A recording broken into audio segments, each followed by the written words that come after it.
It's time for Uncle Hank. Question everything with M. Kalani Souza and Uncle Hank Bergerstrom. Hi there, friends and neighbors. We're back again. It's me, Reverend Kalani Souza, and I'm here with Uncle Hank Fergerstrom. Hey, hello, everybody. So for today's program, it's going to be kind of interesting because this is actually a question of justice, okay? And this is really important because we picked up off the Hawaiian Kingdom blog. The U.S. files their reply to the Hawaiian Kingdom's opposition to the U.S. motion to dismiss. Now, this is very, very important because for years we've tried to engage with the United States over the sovereignty of the Hawaiian Kingdom. It's a little confusing, though. So, in other words, the U.S. filed a motion to dismiss a case. Then the Hawaiian Kingdom filed its opposition to that motion. That's correct. And now the U.S. courts are filing another motion about the opposition to the initial motion. Is that correct? That's pretty much it. And this is why this is so important, because what they're doing is they're bringing up the old adage, the political question, to avoid engaging in this conversation. Now, it's really important because in the blog that we picked up, there's a lot of citations as to why the United States cannot use the defense of political question. And yet, that's the defense they always use, you guys. Every time we're there, when we Last bring 30 it up, years.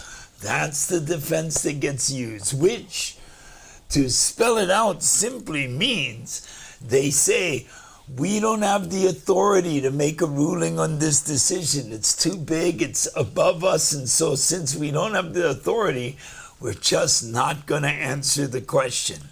And under that, actually under the doctrine of the political question, because we have three branches of government, the sovereignty of the Hawaiian Kingdom cannot be adjudicated in a court of law, nor can it be legislated.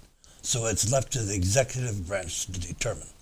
And so what they're trying to do now is avoid that part again. We've been doing this for 30 years, okay? And one of the points to remember, gang, is that the United States in 1994, from the executive part of the government, issues an apology saying that what they did was illegal and what they did was wrong. The apology bill, right.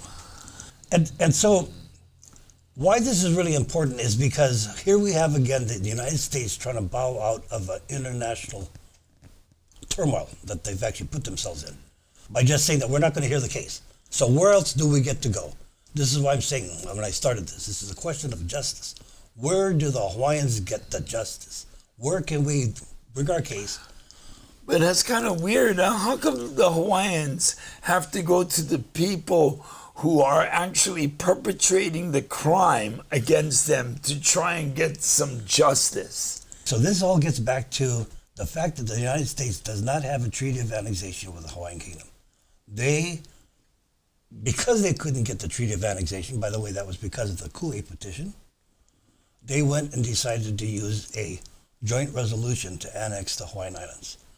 A resolution in the United States Congress does not extend past its territorial borders. We're 2,500 miles away from them. Anyway, so it's actually saying that in the United States versus Curtis Wright, neither the Constitution nor the laws passed in pursuance of it have any force in foreign territory, unless in respect to its own citizens, and operations of a nation in such a territory must be governed by treaties, international understandings and compacts, and principles of international law.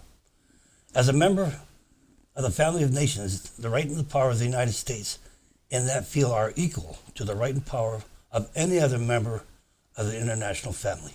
Otherwise, the United States is not completely sovereign.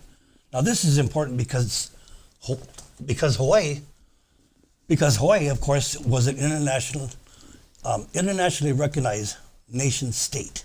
We were recognized on the same status as the United States, Japan, Germany, everybody else. So there are international laws about taking over other countries. Like it says here, you cannot do anything without a treaty. So everything that the United States has been doing, including the executive orders to allow for military bases here, to set up the state of Hawaii, those are all illegal. So what we need to do is unpack it by understanding what it is that actually happened. Yeah? And we cannot keep playing this game like you're right, you're wrong, because history does not change. That's one thing about time. You can't go back and rehearse it, redo it. Okay? So the laws are there.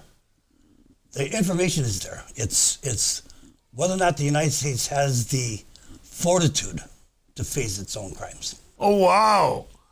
Well, now, that's really something. I'm going to try and sort it out for us all. So, beginning in 1893, and actually before that in 1870, the United States decides it wants more of Hawaii than the Hawaiian Kingdom is willing to give it. And so it works in collusion with American citizens here to undermine the government, pretend they're a republic, and using the United States Navy, take over for the sake of Pearl Harbor. By the way, the same Pearl Harbor that they're poisoning today. But after World War II, when the United Nations asks all of the colonializing empires of the world to free their peoples and give them the options to be free peoples, to become part of different empirical states or different organized democracies, right, the United States again lies and doesn't give the people of Hawaii the opportunity to be sovereign, but instead just goes for territorialism or statehood. Yes, in fact, the international courts are actually looking at that now, because what had happened is Hawaii was on one of the top on the list of decolonization under the United Nations.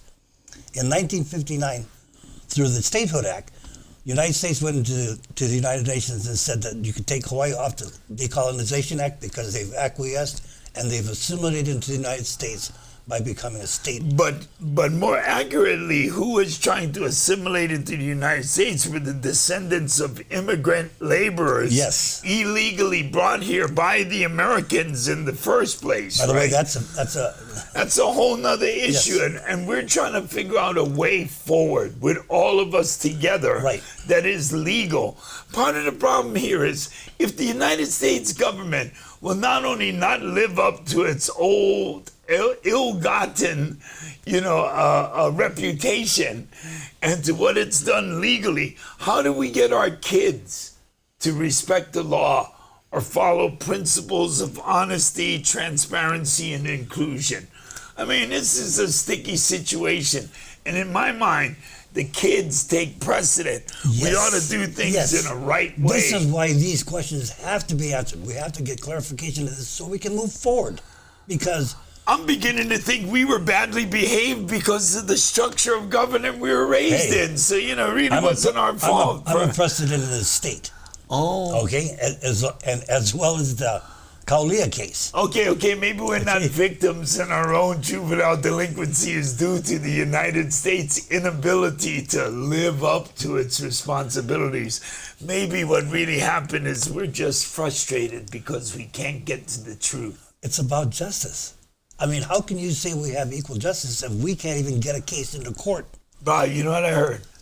I heard we don't have justice. I heard we have just ice.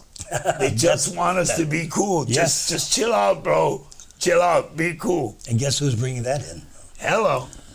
Anyway, so in the Kaulia case, they have this very strange quote where they say, whatever may be said regarding the lawfulness of its origin, the state of Hawaii is now the lawful government. Wait a minute. That's like the guy who steals your car coming along and admitting that he's stealing your car and then saying, however it happened, I may have stolen this car, but however it happened, it's now my car. And then he turns around and looks at the judge and says, right? That's what they're doing.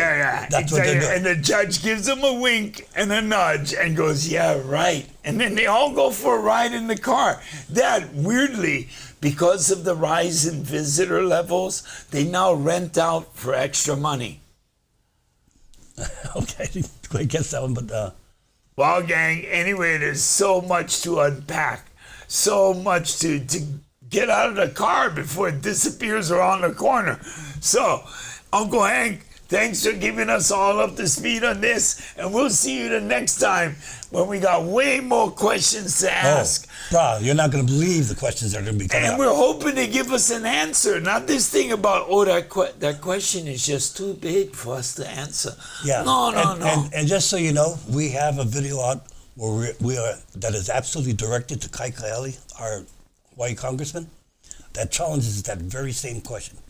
I have asked and I've repeatedly said that the United States of America has no lawful authority to assert its jurisdiction in the Hawaiian Kingdom. And I've also asked, if you think that you do, please explain what mechanism through law, constitution, or international law. Wait a minute, you mean you want to see the treaty? Yes. Well, yes. Seems like we're all standing in line, waiting to see the treaty. Oh, that's right. It's in McKinley's hand at McKinley High School. Oh, yeah. McKinley. I Yes. thought that place is called Honolulu High. It used to be until he came. Ouch. We'll see you again. Okay, gang. Aloha, Mike. Until then, keep questioning everything. Come be a part of a minority view. Ao he pau ike, I ka halau ho o kahi.